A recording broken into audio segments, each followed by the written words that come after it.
we have a question in the chat room. It said, Yeah. would you talk about how each of you got into NLP? Tara tricked me. No, that's not true. How did you get into NLP, Tara? Ashley's asking, right? Okay. Because I was a birth coach.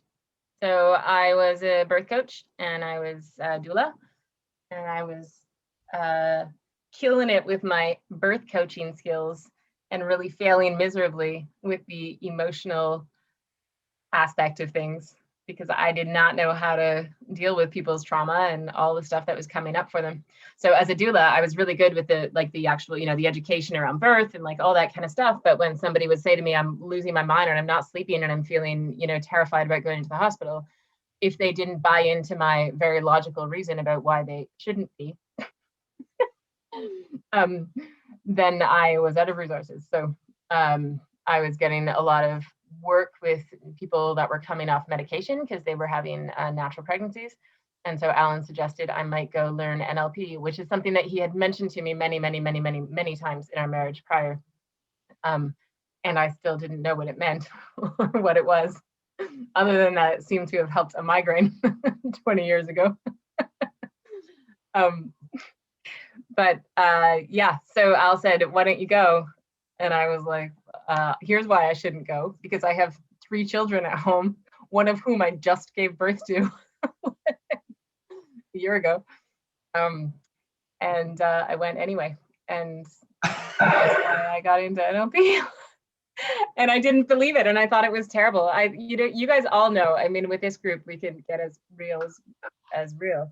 But I was skeptical as all get out. I don't know even how I got there in the first place, to be honest. I probably just wanted a break because of the 3 kids at home. The ones I couldn't bear to leave was probably exactly why I got on that plane and left. But I was really skeptical. I have one of those minds that went in and questioned everything, didn't believe, I was getting taught by Barbie and Ken, like whole thing, and it was so funny. But it was undeniable that once I started, changing beliefs, and I was the demo for something really powerful.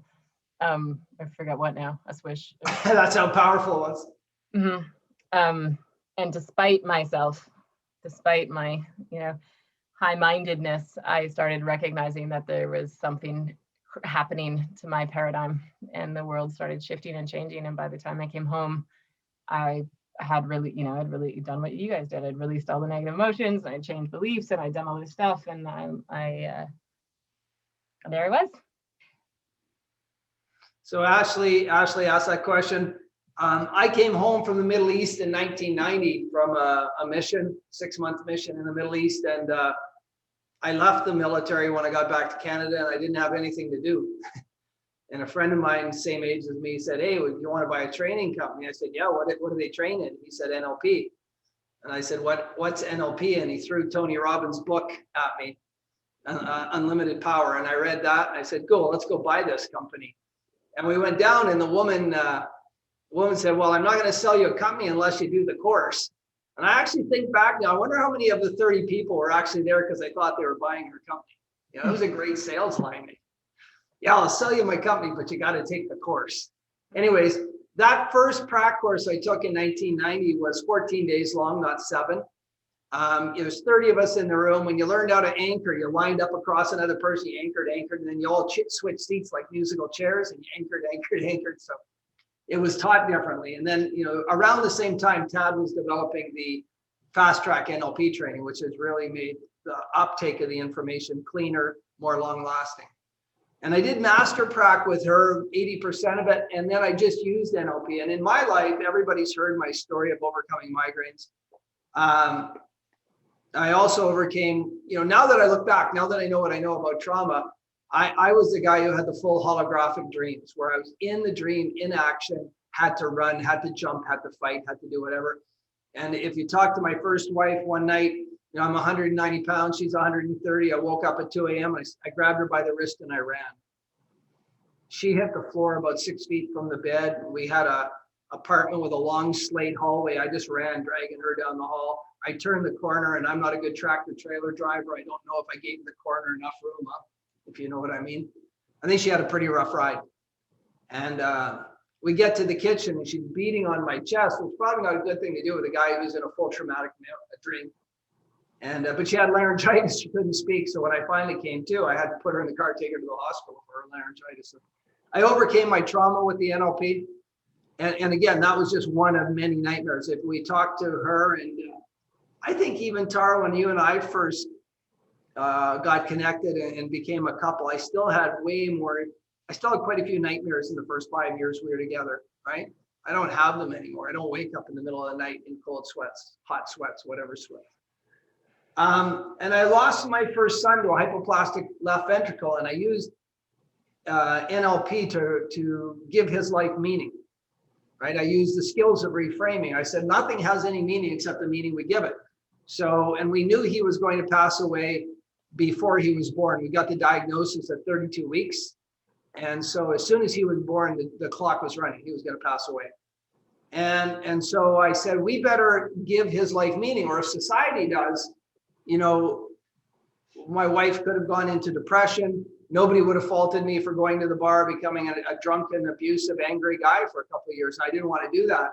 So we chose to give his life meaning. We asked the hospital, Children's Hospital in Vancouver, if we could have a special room. They gave it to us outside of maternity. We invited everybody we knew to the hospital, and we held a party for him.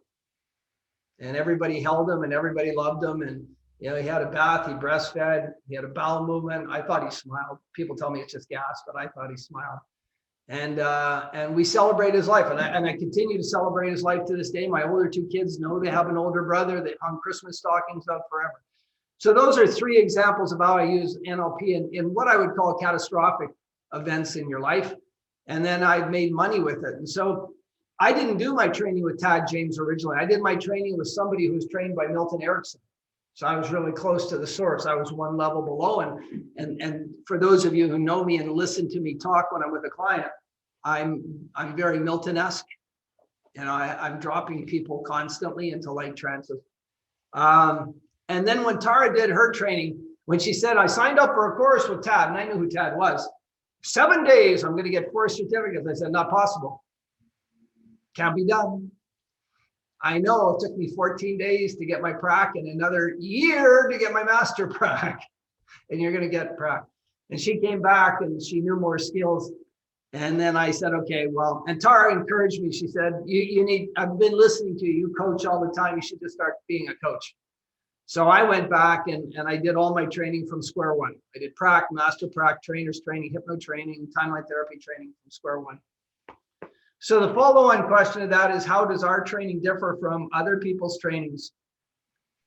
Here's what I think is the primary difference. If you guys remember some of the primary, if you guys remember from predicates in your prac manual, it goes visual, auditory, kinesthetic, auditory, digital. And that's a spectrum. These people are short. They appear rude because they interrupt you when they've had enough. They work in small sound bites. And these people have considered opinions. They do long sentences, right? So when Tara and I are at the front of the room, this is the effect you have. That's one of, so, you know, if you study the Tao Te Ching, there's a duality, always a duality in everything. So when Tara and I are at the front of the room, you have the duality. You don't have two clones of each other trained in the same way of NLP, seeing NLP the same way. That's first and foremost. And Tara's passion has been to train in what I would call meta NLP. And she's done that with Connie Ray Andreas. And I've gone and I've done NLP. I don't know what the hell a word I want to call with it. I'll call it corroboration. I started before Tara got on. I said, I know one kick 1,000 times, but I've also corroborated that kick in neuroscience, psychology, and psychiatry and biology. So I know I'm here. I'm more a specificist, targeted. I'm going to hit you hard. And Tara's more ethereal, theorist, applying theory to practice. So the primary training with us is Yeah, we teach timeline therapy, NLP, as per the American Board of NLP. But this duality here, from Alan to Tara in that range, and then the people we study. So Tara studies in the Andreas group a lot, and I study in, as I said before, I'm a Mike Mandel kind of guy down here, and I studied with these, and we move back and forth. So I think primarily that's the biggest difference between us. And if you look at our current manual and the current way we teach, I believe we've moved beneficially away from Tad James strictly. We still, everything we teach still meets the criteria of the American Board of NLP, but we teach, Tara and I are two of the only trainers I know who actually coach every day. Most trainers sell and train. They're running funnels, they're running funnels, they're doing social media to sell their training, their training. We coach every day. We each carry 6 to 12 clients a month. Tara. Okay. Just to wrap this up, because we won't spend much time here with these guys. Everyone here knows us really well and has done most of our stuff. I think one of the real distinctions with us is that there's a lot of training companies out there who are really, effective and efficient with training. I was just speaking to a woman today that is coming to, she's starting to work with us, and she did a lot of shopping around. She's done a bunch of other stuff, and there is a lot of training companies who really, they sell you their training. And I think, I could be wrong, and I don't mean to, that there's so much that I don't know. There's probably some great schools out there that we just have no idea how to compare ourselves because we don't know they're out there. But our intention really was, Alan and I both have quite a bit of sort of disdain for NLP training companies who certify everybody, no matter what, whether they know how to do the stuff or not. And it's really, really disturbing because, you guys all know, you're here, that the reputation that NLP has out there in the world, that it's like a hard sell just to begin with, right? And that there is neuro-linguistic programming has definitely some stuff associated to it that's really, I don't know, it's controversial as it is, and people are really questioning it. And when these training companies certify NLP practitioners that don't know what they're doing, and I sat there and a master practitioner, even at Tad James, and I realize what I'm saying about them, but still, half that class didn't know I would do exercises with them, and they didn't know how to do them and never did do them successfully. And there was nothing done one-on-one about that. And so I thought, we have a hard enough place with NLP as it is, much less sending practitioners out there into the world who represent NLP and don't do it very effectively, right? Don't do it well. And then Al and I were on these Facebook groups after and saw what was happening. And so we really made a commitment, it is our mission statement. And what's so important to Alan and I is that Inspired Outcomes becomes an institution where if you are trained by Inspired Outcomes, it really genuinely means that you know your stuff.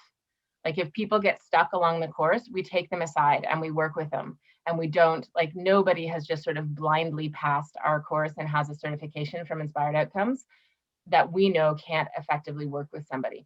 And that's what I would like to think that we're going to distinguish ourselves as being, synonymous with, if you are an NLP coach and you've come from Inspired Outcomes, you can really rely on that person. And the other aspect of it that I think we hopefully really stand out with is the fact that we will support our grads always. If a year down the road you've got a client and you've run into something, and we have it happen, coaches that we haven't talked to for a year, and they'll call us and say, listen, I've got this real bummer of a client and I'm stuck. Can you help me? And Alan and I both, you can call us, you can text us, you can reach out to us, and we're going to sit down with you and we're going to help, work through it. And we're really we genuinely want to create a community because we think that, that's going to make us better than everybody else, is if we keep getting all of your experiences to contribute to ours and all that kind of stuff. So that, to me, and yes, you can't do PACE unless you've done timeline therapy, unless you take it from us in a one-day course. Yeah. And you know what? Let's talk about coaching, starting a coaching practice. That last question, let's do that later. Yeah. Tara. Yeah. We talk openly amongst family, right? So often we're talking in front of Tara's mom, and Tara's mom's biggest concern is that we're training our competition. when we talk about, yeah, coaches phone us with problems. We talk, you're training your competition. Can't seem to impress upon her the width and breadth of mental illness and how much work there is. Yeah. It's so much fun. It makes me giggle. Anyways, Yeah. what's the next question? Somebody else had a question. Mateo had a question. He gone. He left. He left. I've got a question. What's And that? Lee has a question. Lee, do you want to go first? I think you put it in the chat. You go first, then I'll go. Okay, awesome. The grief process. So Tara, I've got a client that's starting and I know is grieving the loss of her husband. It's been a period of time, but I think it's now starting. I'm gonna do a breakthrough. I've been going through your recordings and the material, and I've done it a number of times, and the two, there's discrepancies between the two. And so I'm just wanting to, and I appreciate that in the sense of you flowing with it. And I'm wanting to get clarity on doing that. Yes, I know. Discrepancies between the way I did it and the book? Yes. Yeah, of course. Yeah. So, Of course. That's without being said. I mean, so I guess just in doing it for the first time, and I was hoping to practice, and I haven't had a chance to practice on someone else. So well, maybe you can just run through the core pieces so I know which ones are the biggest part, because you never, like, you elicited the submodalities of the first picture you brought up, but not the second one. And in the recording, you talked about doing the fullness as just first a time that they felt, a presence, and then later brought up a person that they knew in the past, but didn't actually specifically elicit the submodalities and then contrast them. yeah, I never do like an official mapping across. Oh, ever. Okay. And that's what it says in the notes. Okay. It says that I put that in the notes, like in my notes. Yeah. I said some modalities do a mapping across. Yeah. Yeah. Okay. I'm gonna change that. Okay. No, that's Just great. go in It's just, I was trying to find Yeah, no, I appreciate so much that you bring it up, because I didn't. So what I did with the grief model is that there is no training for that, right? You can't. I've had one-on-one conversations with Connie Ray, who developed that 150 years ago. Okay. They don't train it anymore. Okay. And so I've talked to her about it, and I understand the intention of it, right? I understand the object. Yeah, I can do that, Tanya. So what I did is I read it. I understood what it had to achieve. Got it. And I 100% improvise every single time that I do it. Okay. I usually pull the book out because Okay, I'll get the book. I pull the actual, because This is I've a got demo that she actually pulls the book out. She just pulled the book out. That's her desk. That's where the book is. Right. Because I've highlighted the parts in here that are important to me. Okay. So I just highlighted in the book. This is just a transcript of Steve Andreas doing this with somebody. And so I highlighted what I felt like was relevant to what I knew I needed to do to accomplish the task of getting to the end. When I wrote that out for you, that was only because we were decided to do it that way. And I spoke to Connie Ray and I said, is it okay that I present this and sort of do a semi-teaching of this? And she gave me her blessing to do so. But there is no script. There is nothing to follow. And so I put that together last minute. And I don't brag about my, detail skills. But also I was just kind of, of the different variations and versions that I do, I just kind of put one sort of loosely together. The important step of the grief. So I'll just explain this really briefly. If you want to have another conversation later, we can go into it. But here's the thing, this is useful for everyone, because the grief model, what you're essentially doing is you're letting the person recognize that the only reason they stay in grief, and without going into the detail, we know it's one of those couple of reasons. Mara? Yeah. So they're either stuck focused on the ending, focused on the end of the relationship or the way they died or left or whatever, or they're focused on the negative aspect of the relationship, or something else that I can't remember. And so what you're doing is you're taking them out of their current focus around the relationship, and you're getting the unconscious mind to acknowledge, and the conscious mind, I mean, it's a conscious unconscious integration. You're getting it to acknowledge that that relationship can be remembered for the beauty and the fullness of the relationship rather than the emptiness and the pain associated to the relationship. So all you need to do is you need to, when I say submodalities, I just don't, like, that is how Steve constructed it. But all you're doing is you're just getting the mind to recognize. So when you say that bit about, think about somebody who used to be in your life that is no longer in your life, but when you think about them, you just think about how much they contributed to your life, right? How much they, and I really spend a lot of time here making sure we have the right person. So it's like, it has to be somebody that it would be bananas for them to still be in your life, right? So it's like, you know, your music teacher from grade 5, or like this kid you met at camp that you knew for a week, but like every time you think of them, you're just full of, like, you can even do it with a pet, by the way. You could do it with like a pet where when you think of them, you just think of like, it just, you don't cry, you don't sit down and think, like, you're not grieving your grade 5 music teacher. But when you think of them, you laugh your head off because they just, you know, they encouraged you and they, right? So you really have to make sure you have them associating with this feeling of, when I think about that person, even though they're not with me today, I am absolutely focused on the fullness and the what they brought into my life. And that's how I experience them in my current experience. And that's what you're essentially mapping across. The reason I don't do an official mapping across is because you bring the person into reality. So I'm actually making suggestions about the submodalities, right? So I say to them, bring it in and bring it to life and bring it, you know, and I actually give them direction about how to bring that person right in, like almost life size, as if they're here with you. I dissociate them, right? So through my instruction, I create this scene of this person right here. Then I have them move that temporarily aside, and then I bring in the person they're grieving about and match those submodalities. But I don't need to do like brighter, you know, the checklist, because I know what I'm creating. Just make sure that you, and I say, just make it exactly the same. You know, bring this person back and as if they're right here with you, right? So you just need to remember that all you're doing is you're getting their mind to match exactly the submodalities of that.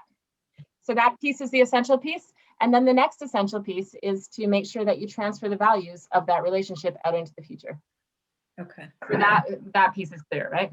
Yeah. That piece with the values, right? And you throw those values, because and some people I talk a lot to, some people with their eyes closed, I'll go into like a big explanation of like, your everything you ever felt with this person was just you. It was inside of you. It is yours, you know? And even when we believe that this person is so unique, it's still the feeling inside of you. It's your feeling, not something that left or could, you know, this is all, if it was in you, then it can be recreated, right? Sometimes I'll really spend time there until I get them, like, use my sensory acuity to really watch them, like when they finally get it, like, right, these are my feelings that I had with this person that I cherish and value so much. And that's when you can then have them create the image of it and make this stack of cards and then throw them out into the future. And 100% of the time, it's a enlightening, beautiful experience. And it's important, I point that out because it's important that you don't just say like, what are the values you had with them? Because you don't want to make the mistake of reconnecting if they're like trying to get over an ex-boyfriend and you're like, tell me all the good things that you felt when you're with them and why the relationship was so wonderful. And then you reconnect them all to this person and then put them up, right? Like you don't want to do that. What you're doing is really making sure that they get it, that everything they valued in that relationship exists within them, is theirs, right? So you got to drive that home. And then once they have that, then you throw them out and then it's always beautiful. It's really, really, really renewing and beautiful. This is so much fun to see, to listen to that explanation. Heart of the Mind is written in what I would call the traditional way NLP was shared. NLP, they would record a technique. So the original books, including Tad James' Timeline Therapy, were all transcripts of real interventions. And then they talked about what they did. Remember the brilliant one, Tara, where they're doing the logical levels? And it's Tad James explaining what Bandler's doing on the logical levels. Mhm. So they have the transcript of Bandler doing a logical levels on a woman and Tad James explaining it, parsing it out. And that's how NLP was taught. There were no scripts. There were no A, B, C, D, E, F, G. Yeah. It was amorphous. Here I'm taking a person from that stuck state to this empowered state. And if you go into Robbins Madonna's training and watch some training tapes, some demo tapes of Tony Robbins training, Chloe Madonna still does that form of training. Yeah, they'll dissect it. It's so beautiful to watch. Mr. Robbins ask that person and take them back to a moment and then project it out into the future, but there's no script. Mhm. So if you do a Robbins Madonna's training, there are no scripts. And that's what Tad did. That's why he got so much flack from the NLP community, because he said, no, if we're modeling excellence, we can actually put it in chunks, learnable chunks. And that's what he did. That's why, so, and that's one of the gifts of the Tad James model. It's one of the curses, because now when you're expanding your repertoire to things like the grief model from the heart of the mind, it's not this step A through step P. Yeah. Sequentially scripted out. It's Tara just did it. And I love listening to the conversation and doing NLP on it. So she chunked way up right away. She went to the chunk. So what is the process? And she said this important thing, this important thing, this important thing, 3 important things, and then chunked in and then chunked in, right? And then wrapped it all up, put it in a bow and sent it. And and Connie Ray teaches in a more traditional NLP like the 70s and 80s, right? The 70s, 80s. All of us in the Tad James School teach and Alan, code. And Master Prac, if you do Master Prac, that really is the benefit of doing Master Prac, is you'll get much more familiar with the language of NLP so that you can just start using it as a tool, right? Like, not to overcomplicate things right now, but I mean, there are ways where, like, Alan and I will use the room, right? We'll use the room as, whenever I'm talking about their future, there's a certain way that I'll direct eyes. I'll direct them to the place where the future is, and I'll, leave the past where it is, and match submodalities and like all of that kind of stuff, that you're just using the fundamental language of NLP in order to do the whole communication, right? As opposed to technique, like, when do I do this technique? It's less about the technique as much as the whole experience for the whole hour is using NLP to shift, right? So and that just comes, with Master Prac and with years of time, right? Time. Yeah. Catherine. Lee, if you have any more questions, feel free to ask me. Sorry. Lee, did that answer your question? Yes, I do have one other little piece, but go ahead with Catherine and I'll. Yeah. Thanks, Lee. So my fingers are crossed. I think I have my first coaching clients that are actual career coaching, and it's their boss that is encouraging them to come to me. So we haven't finalized it yet, but I got my fingers crossed. One of the ladies, though, is a Vietnamese boat person. Ooh. So there's going to be some big time trauma. So while I've done the trauma model on what I call easy trauma, I know, and I don't mean to belittle someone's trauma, but I'm a little nervous about, like, what I'm not sure what will happen, but I think I can handle it. But I just want to know, is there anything that I should be doing to prepare? No. Okay. No, it'll be easier for you, Catherine. It'll be easier.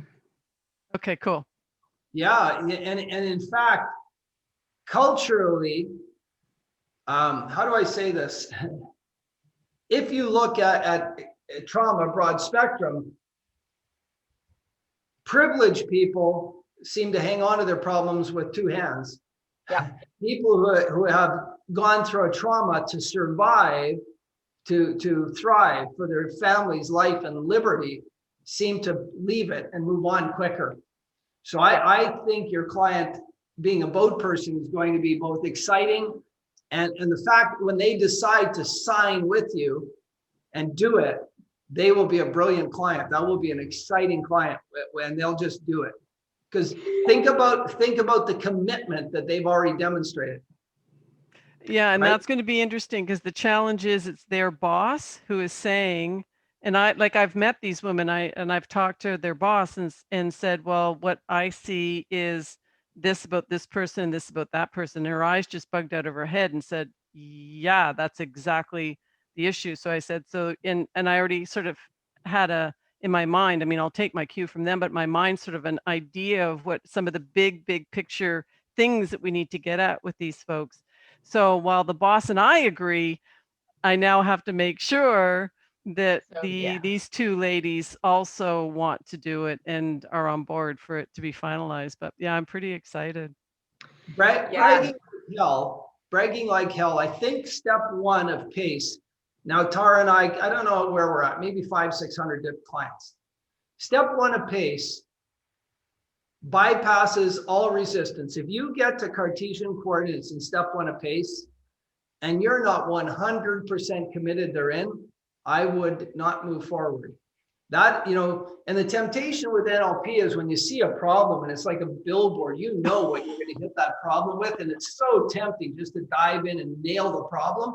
But if you don't set up the conditions for success, which are step one, and then the conditions to do step three is clearing the past negative and doing that core integration. When you do step one and step two, step three, it just lays down for you. All the resistance, all the barriers are gone. So yeah, you get through step one with these ladies, you'll be in such deep rapport, it'll be a runaway. What about language though? Is there going to be a language issue? I don't think so. She speaks very, very good English. The key will be though, letting go, like the big five happens in the, 0 to 5. That was not English. Yeah. That's easy. Yeah. What? That's easy. Just ask her. Oh, the words. Yeah. Just get the words. Or, I gotta say, I'm like, definitely if that helps. And I do find that more often than not, then you just sort of suggest that they do the translation on their own. Like make sure that and most people where language would really be an issue are doing the translation in their head anyway. So for the most part, it's really good for you to be aware of it so you can make sure you suggest it or do it. But I think that's usually the harder part is if there are some language barriers that make it, that make the communication a little bit harder. But other than that, I think, and you'll find it really rewarding because it really, when people have, as you say, like those real traumas that are, that they're letting them go is like, oh, man, is it ever beautiful to watch. Well, and this woman is just so brilliant, but she's behaving at the servant level, and she could be running the whole show. Yeah. And culturally, this will be fascinating. I'd love to hear what it is. I really hope that they move forward with it. We'll see. Yeah, cool. The only thing I remind myself of, and I don't work with a lot of English second language people, but I remind myself that the Inuit have like 24 or 26 different words for snow. Exactly. Yeah. So when you're clearing anger, make sure it's an anger that has a gravitas, right? Yeah. Or maybe some companies don't allow people to experience certain emotions. Talk to a Maasai male and tell them, have you ever been afraid?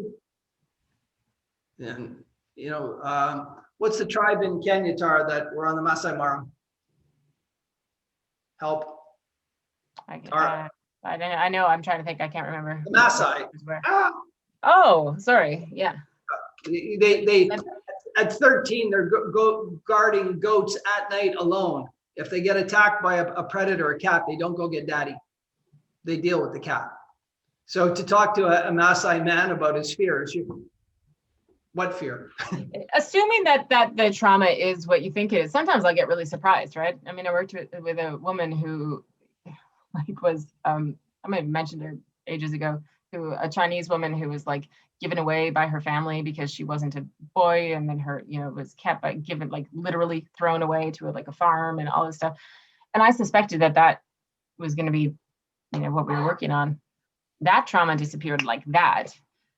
And then it was like, you know, she's a chartered accountant now, and it was the trauma she had when her boss was a jerk to her that really stuck. You know what I mean? Like, it's the difference between like when you're taking the trauma and it feels like when it's like you're picking up a rock and like throwing it out, and it has edges and weight and density, and it's so like big, and as opposed to some trauma where you kind of feel like you're picking up a handful of sand and trying to throw it, right? Where it's like, it is trauma, like it is, but it's just hard to get around, you know, which is a different experience. Yep. Cool. Okay. Lee, did you want to go back to yours, or? It's 8:19, so we have 11 full minutes. Alice. Lee, do you want to? Sure. I guess my question to complete that one around grief, given this, I did a consultation with this client, and she's quite immobilized at this moment in time. So I guess my question is just whether this might be the grief process might be something I do a lot sooner in the process than waiting until we got to after clearing the big five and timeline therapy, etc. The grief process can be standalone. Okay. I would be quite willing if somebody said to me, you know, my brother just lost his blah, blah, blah, and can you help? You know, if it was a friend or something like that, I would be absolutely willing to just do the grief process as a standalone thing with someone without doing any of the other work. And I would be really confident that it would help them with the grief, because there's nothing wrong with grief. Do you know what I mean? Like, there's nothing wrong. Like, nothing's broken. You're not messed up. Like nothing. It's just that you're holding on to something really sad, and that is not something wrong with the human design. That is the most human thing in the world, right? And so this is just a way to help that human experience shift and refocus in a way that is really supportive. If somebody is coming to you for like a full breakthrough, and grief is an aspect that they also need to deal with along with everything else, I think that you, Lee, just use your intuition. I think that like it would be fine to do it right at the beginning. But that's not gonna, if you suspect that this person has more going on, I would probably start the breakthrough. And if you like the grief process, what I'm saying to you is that the grief process isn't really going to make a difference. It will not make you it won't make it easier for you to deal with anything by doing the grief process. It won't make it harder. Like, it's just a standalone thing. It will deal with the grief. But if there are still issues there, the issues will still be there. You know what I mean? Yeah, I think I sense the big problem right at this moment is the grief to start off with. And for her to move on. She's older, and so that's, I think, if that's what your intuition says to start, because you'll get a chance to look. Because if it is just the only thing you may do is you may do the grief process, and if it truly is only the grief, you might have lost yourself a breakthrough, because she may turn around and say, you know what, I'm actually okay. You know, if it really was, and what a beautiful thing to celebrate if that's the case, right? And more likely is that you could do the grief process and she'll feel some relief from the grief. And then there's going to be all the fallout from having all the other stuff. Right. You know, if it was a husband, you said it was her husband who died? Yeah. So, you know, who exits a marriage without there being some complicated emotions that have happened over the years, right?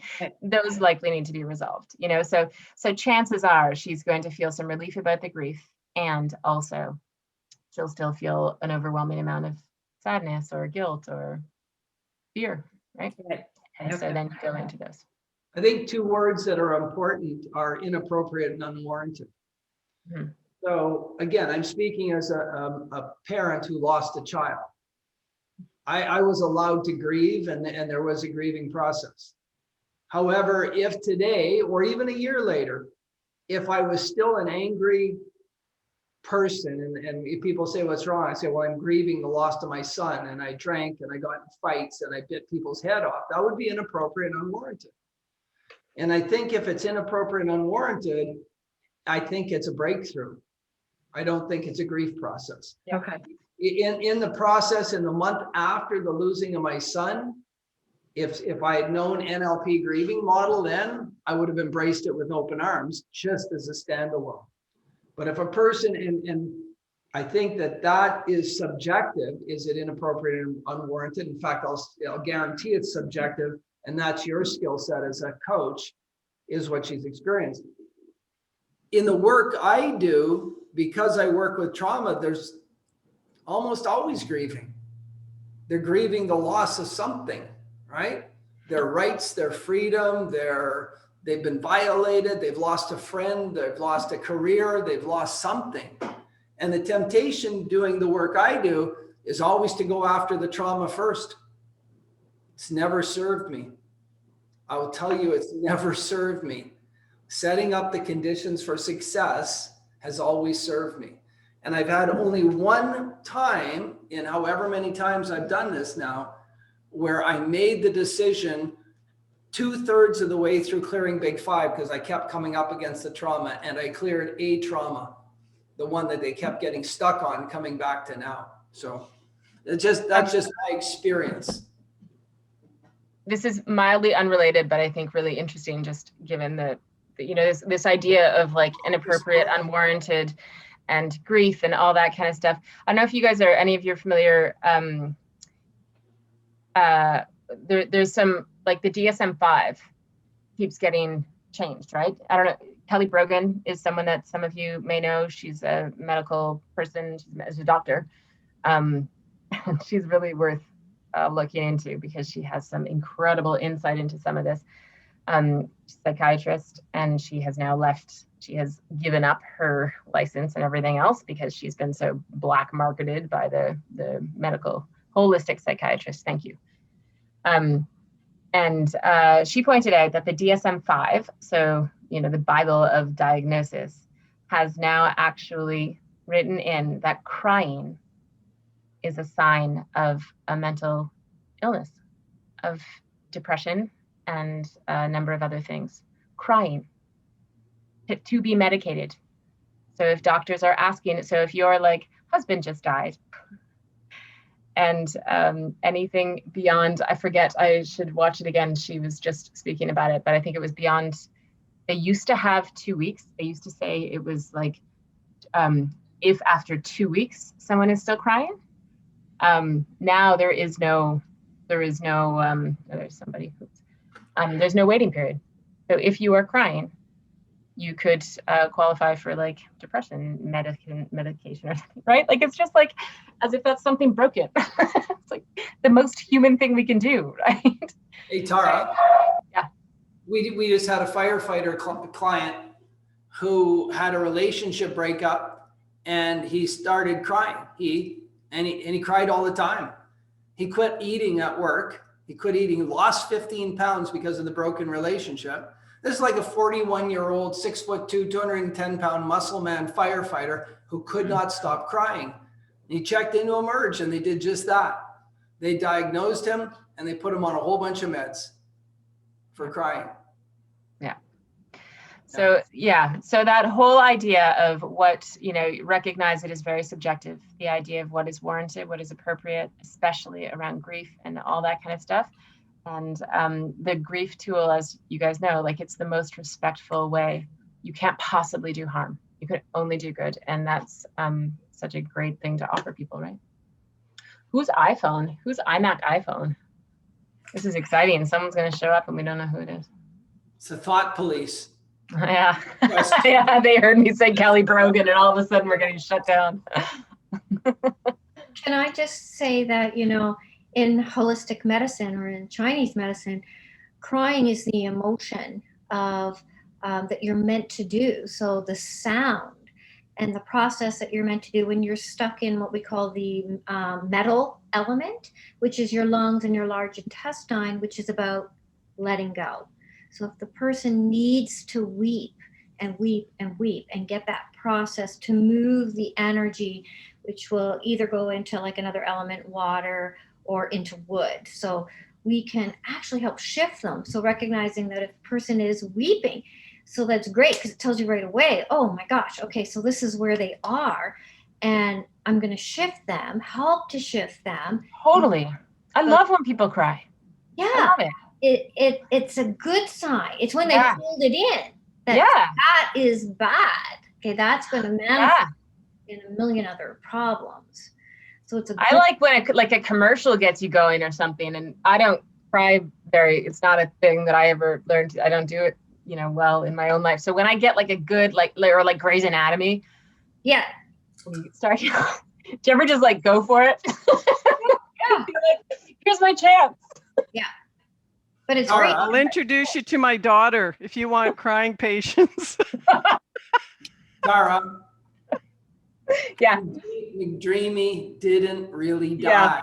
I know, but Grey's Anatomy is just so good for clearing out that whole system. Hey, Tara. It's 8:29. 8:29. I know the person behind the iMac. Oh, you do? Okay. Look in the chat. Yeah. Oh no, I know. It was chatted to me, so I know the secret identity. Well, I'm glad you feel special. I do. All right, guys. Any other things you guys want to talk about? So we're just on a note, we're going to be over in the new location.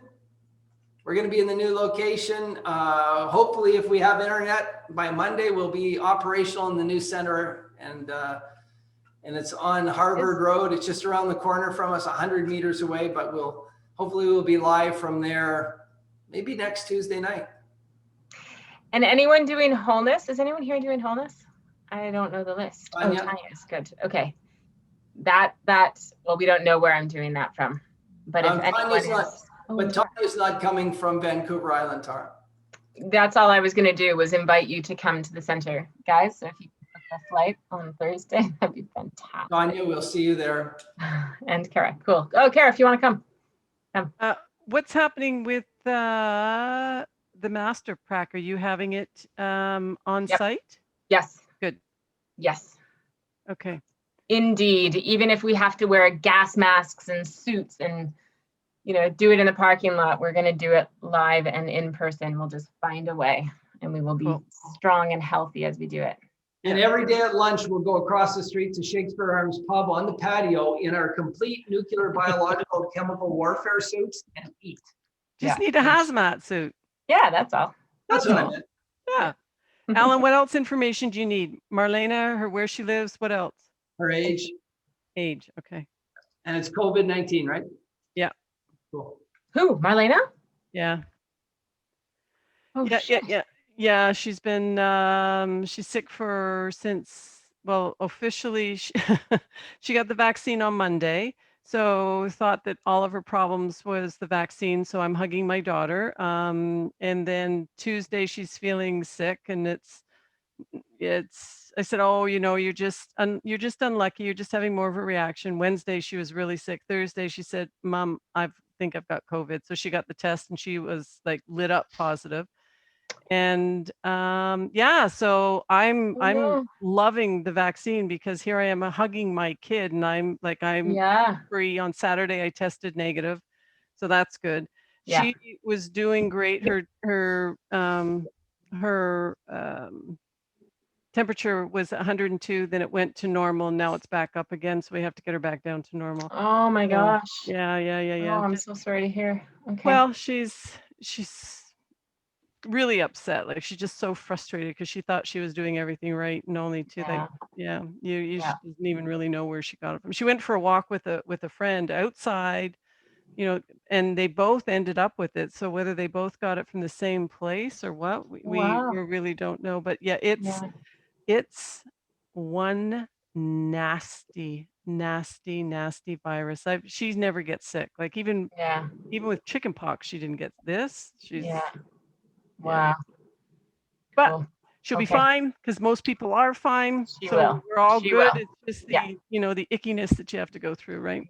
Yeah, that's hard. Get her information to me tonight. I'll put her in the queue tomorrow morning. Yeah. Thank you. Cool. All right. Alan, I had a quick question. Oh, You sorry, mentioned Mary. for Master Prague because I missed last week. You were, I think, talking about that. Which books you mentioned before? There are some books you want us to read to get prepared. Did you send that out anywhere? It says Sam will send you an email with all of that. Okay, Okay, perfect. thank you. All You're right. See you later, guys. Hey, guys, thanks so much. It was a lot of fun. We'll have Sue next week. Tell your friends to come here, Sue. Yeah, come see me. Thanks. All right, have a good week. Cheers. Thanks, Bye. Kat. Thanks, Al. See ya. Thank you. Thank you so Very much. much. Bye, y'all. Bye. Bye. Bing, bing, bing, bing. Yeah. bing.